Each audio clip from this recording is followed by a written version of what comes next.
Morning and जय हिंद बच्चों मैं अजय कुमार वाराणसी उत्तर प्रदेश से आपके अपने चैनल नव शिक्षण पर स्वागत करता हूं। बच्चों मैं आज लाइट के महत्वपूर्ण क्वेश्चंस आपको बताने जा रहा हूं, यानी कि प्रकाश के, जो कि अभी तक आए हुए हैं। देखिए 2021 ऐसी सब ईयर्स तक हैं, पूरे हैं। तो इस पार्ट के ये सभी इंपॉर्टेंट क्वेश्चंस हैं जो कभी ना कभी आए हुए हैं और इस वर्ष भी कुछ ना कुछ बदलाव के साथ या हूबहू आ सकते हैं। बच्चों आपको पता है मैं आपको NMMS की तैयारी करा रहा हूँ, national means cum merit scholarship, और ये सभी राज्यों का बच्चों सेम कोर्स है, चाहे हम जिस राज्य के हों, ये आपके लिए काफ़ी इंपॉर्टेंट है। तो मैं बारी बारी से प्रश्नों को बता रहा हूँ, आप उसको नोट करते जाइएगा बच्चों। आइए आज का वीडियो स्टार्ट करें। तो बच्चों विनोद सर की बुक है जिससे मैं बता रहा हूँ, और ये राघव प्रकाशन द्वारा प्रकाशित की गई है। आइए पहला क्वेश्चन आपके सामने है, श्वेत प्रकाश का कांच के प्रिज्म से गुजरने के पश्चात 7 रंगों में विभक्त हो जाने की घटना क्या कहलाती है? इसे बच्चों विक्षेपण कहते हैं। अब देखिए जब श्वेत प्रकाश की किरणें प्रिज्म से गुजरती हैं तो अपवर्तन के पश्चात 7 रंगों के समूह में विभक्त हो जाती हैं। इन 7 रंगों के क्रम को विग्योर कहते हैं। तो इसको भी याद रखना जरूरी है, क्योंकि कई बार प्रश्न आ जाते हैं कि बीच का रंग कौन है, या आखिरी पे क्या है, या पहला कौन सा है। इस तरह से भी प्रश्न आ जाते हैं। इसी घटना को प्रकाश का वर्ण विक्षेपण भी कहते हैं। ठीक है। अब भाई क्वेश्चन नंबर 2, मानव नेत्र में सर्वाधिक स्पष्ट प्रतिबिंब बनता है। तो ये बनता है बच्चों पीत बिंदु पर, इंग्लिश में कहते हैं इसको येलो स्पॉट। ठीक है, येलो स्पॉट। और जहाँ एकदम नहीं बनता है वो है अंध बिंदु, या इसको इंग्लिश में कहते हैं ब्लाइंड स्पॉट। ठीक है, ब्लाइंड स्पॉट। ठीक है, तो आपका उत्तर है इसका डी बच्चों। क्वेश्चन नंबर 3, निम्नलिखित में से क्या सरल सूक्ष्मदर्शी में प्रयोग होता है? तो ये बच्चों प्रयोग होता है उत्तल लेंस। नंबर 4 है, निम्नलिखित में से कौन सा अदीप्त पिंड है? अदीप्त पिंड मतलब है बच्चों कि जो खुद की लाइट नहीं देता है, खुद की रोशनी उसकी नहीं होती। सूरज की होती है, विद्युत लैंप की होती है, मोमबत्ती खुद से जलती है, लेकिन चंद्रमा जो चमकता है किसके? सूर्य के प्रकाश से। तो आंसर है आपका सी। नंबर 5, वस्तुएं जो प्रकाश के कुछ भाग को अपने से होकर जाने देती है वह कहलाती हैं। देखिए एकदम सिंपल क्वेश्चन है, डेफिनेशन वाला है, वह है पारभासी, यानी कि ट्रांसपेरेंट। ठीक है, और जो एकदम से जाने देती हैं आपको पता है वो क्या है? पारदर्शी है। जो एकदम नहीं जाने देती हैं अपारदर्शी है। तो यानी कि ये ट्रांसपेरेंट हो गया, ये आपका ट्रांसलूसेंट हो गया। ठीक है, और ये आपका ओपेक हो गया। नंबर 6, जब प्रकाश की किरण किसी दर्पण पर अभिलंबवत आपतित होती है तब परावर्तन कोण होगा। तो आंसर 6 का बच्चों आंसर है 0। नंबर 7, समतल दर्पण द्वारा बना प्रतिबिंब होता है, ये आभासी होता है, यानी कि वर्चुअल होता है। और आपको बताना चाहेंगे अगर इसी से कि जो समतल दर्पण होता है वो आखिर बनता कैसे। एक देखिए प्लेन जो आर पार दिखता है शीशा, उसको ले लिया जाता है।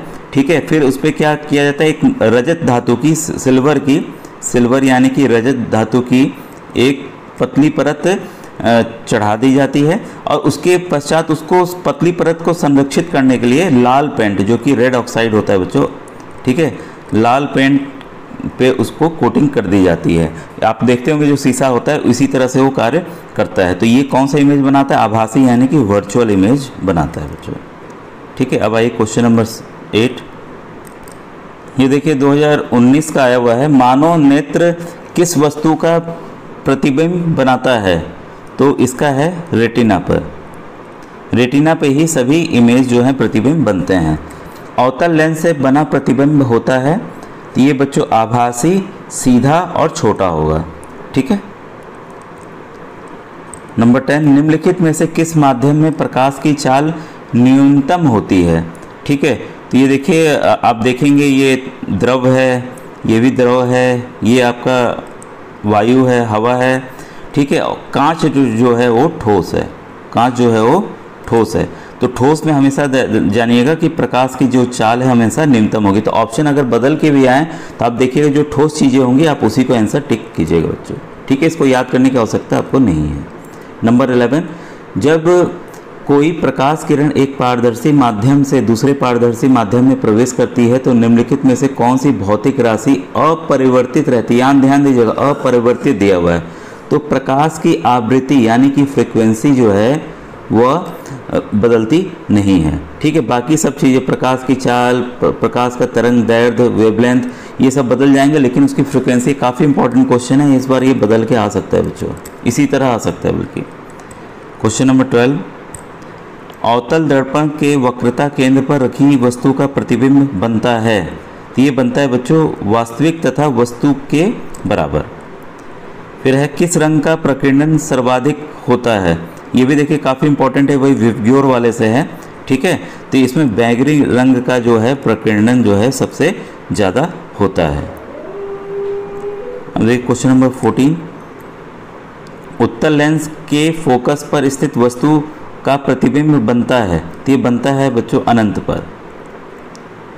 किस घटना के कारण पानी के बर्तन में डूबी छड़ टेढ़ी दिखाई देती है? आप सिक्का भी डालते होंगे, कई बार एक्सपेरिमेंट्स में दिया है, तो टेढ़ा में दिखता है, सिक्की की पोजीशन वही नहीं दिखती, कहीं और दिखता है। वैसे ही छड़ भी देंगे तो टेढ़ा दिखता है, तो वो है अपवर्तन के कारण, यानी कि रिफ्रैक्शन के कारण बच्चों। नंबर 16 है, किसी समतल दर्पण पर आपतित किरण एवं परावर्तित किरण के बीच 80 का कोण बनता है, समतल दर्पण पर आपतन कोण का मान होगा, तो ये बच्चों होगा 40 डिग्री सेंटीग्रेड, 40 डिग्री सॉरी। 17 है, सोलर कुकर में प्रयुक्त दर्पण है, जो सोलर कुकर सूरज की रोशनी से खाना बनाया जाता है, तो उसमें जो यूज़ होता है बच्चों वो होता है अवतल दर्पण।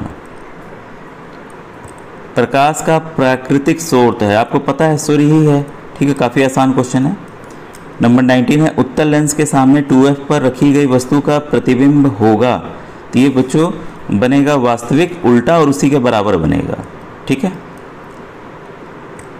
जब कोई प्रकाश किरण विरल माध्यम से सघन माध्यम में जाती है तब ये है आपका अविलंब की ओर मुड़ती है। अब आइए क्वेश्चन नंबर 21 देखें।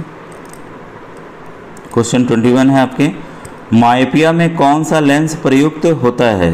ये आंखों की बीमारी आपको पता है। 21 का है बी, अवतल लेंस। अब ये देखिए, यदि वस्तु अनंत पर हो तो उत्तल लेंस से बना प्रतिबिंब होगा। इसका आंसर है बच्चों फोकस पे, वास्तविक और छोटा। क्वेश्चन नंबर 23, इंद्रधनुष के 7 रंगों के बीच की पट्टी का रंग होता है। देखिए अभी मैंने जस्ट बताया था कि विबग्योर को कोड को याद कर लीजिएगा, ठीक है, वो है आपका हरा, ग्रीन होता है VIBGYOR। देखिए बीच का क्या है, हरा है, ठीक है। तो प्रिज्म वाले में भी यही चीज़ है और आपके इंद्रधनुष में भी वही चीज़ है। योगी सूक्ष्मदर्शी में होते हैं, ये बच्चों होता है उत्तल लेंस। नंबर 25, निकट दृष्टि दोष को दूर करने के लिए चश्मे में प्रयुक्त लेंस प्रकाश किरणों को क्या करता है? ये बच्चों करता है अपसारित। तारे टिमटिमाते हैं अपवर्तन के कारण, यानी कि रिफ्रैक्शन के कारण टिमटिमाते हैं। स्वस्थ आंख से किसी वस्तु को स्पष्ट देखने के लिए न्यूनतम दूरी है, ये देखिए कई बार प्रश्न आया हुआ है, बहुत ही इंपॉर्टेंट है, ये 25 सेंटीमीटर सेमी, ठीक है। अब देखिए 28 है, अदीप्त वस्तु का उदाहरण है, ये है आपका दर्पण, ये भाई अपनी रोशनी देता नहीं है, ठीक है बच्चों। ये देखिए आज के प्रश्न थे, आपको कैसे लगे कमेंट सेक्शन में ज़रूर बताइएगा बच्चों। Thank you very much.